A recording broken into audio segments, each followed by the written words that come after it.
আসসালামু আলাইকুম প্রিয় চাকরি প্রত্যাশী ভাই বোন, আশা করছি সবাই ভালো আছেন। আজকে আমরা আলোচনা করব যে কিছুদিন আগেই বহুল আলোচিত একটি নিয়োগ বিজ্ঞপ্তি নিয়ে, সেটা হচ্ছে পাবনা জেলা প্রশাসকের কার্যালয়ের নিয়োগ। অফিস সহায়ক পদে 18 জনের 17 জনই কোনো না কোনো বিশ্ববিদ্যালয়ের স্টুডেন্ট, MBA, অনার্স এবং ইঞ্জিনিয়ারিং পাশ করা ছাত্রছাত্রী। তো সেই ক্ষেত্রে এই বিষয়টা কেন এরকম উচ্চ শিক্ষিত মানুষজন কেন অফিস সহায়ক পদে যোগদান করলেন, সেই বিষয়টাই আপনাদেরকে খুলে বলার চেষ্টা করছি। আসলে দেখেন যে এই যে পে স্কেল দেওয়ার যে নিউজ বা পে স্কেল বাস্তবায়ন হবে, এইটা সিদ্ধান্ত নেওয়ার পরই দেখেন যে প্রতিযোগিতা যেখানে 100 জন ছিল এখন 200 জন। মানে দিন যত যাবে আপনার প্রতিযোগিতা তত কঠিন হতে চলেছে। হ্যাঁ, সেই ক্ষেত্রে আপনার অবস্থানটা কোথায় সেটা একটু নিজে একটু চিন্তা করবেন ভালো করে, যে কি পরিমাণ পরিশ্রম করা প্রয়োজন। তারা কিন্তু অনেক চেষ্টা করেছে, নিশ্চয়ই বড় বড় জায়গায় চেষ্টা করেছে, কিন্তু কোথাও হয়তো সৃষ্টিকর্তা তাদের রিজিকের ব্যবস্থা করছিলেন না। শেষ পর্যন্ত বাধ্য হয়েই কিন্তু তারা অফিস সহায়ক যে 20তম গ্রেড, সেই গ্রেডেই কিন্তু তারা অ্যাপ্লাই করে শেষ পর্যন্ত আল্লাহর অশেষ রহমতে একটা রিজিকের ব্যবস্থা হয়েছে।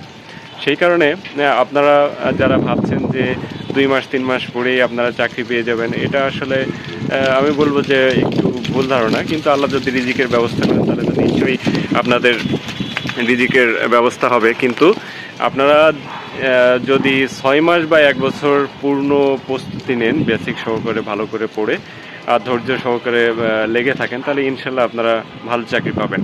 সেই কারণে আপনাদের উচিত হবে যে প্রথম থেকেই হচ্ছে ছোট ছোট পদগুলোতে অ্যাপ্লাই করা। হ্যাঁ, ছোট ছোট পদগুলোতে অ্যাপ্লাই করলে আপনার হবে কি, যখন আপনি টেকা শুরু করবেন আপনার কনফিডেন্স বাড়বে।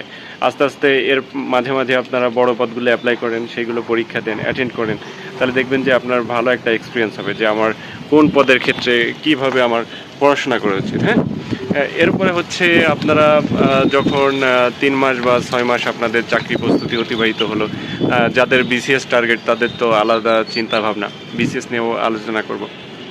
সেই কারণে আপনারা যদি BCS কেন্দ্রিক পড়াশোনা করেন তাহলে মোটামুটি সব কিছুই কভার হয়। হ্যাঁ, এই জন্যই আমি সবসময় বলি যে যে কোনো জিনিস যখন পড়বেন তখন বিস্তারিত বেসিক সহকারে জেনে বুঝে পড়বেন।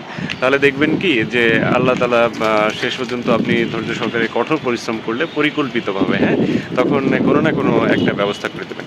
এই জন্য আপনাদেরকে যারা নতুন তাদেরকে আমি সবসময় উৎসাহিত করার চেষ্টা করি যে আসলে হতাশ হবেন না, এই সেক্টরটা খুব ধৈর্যের।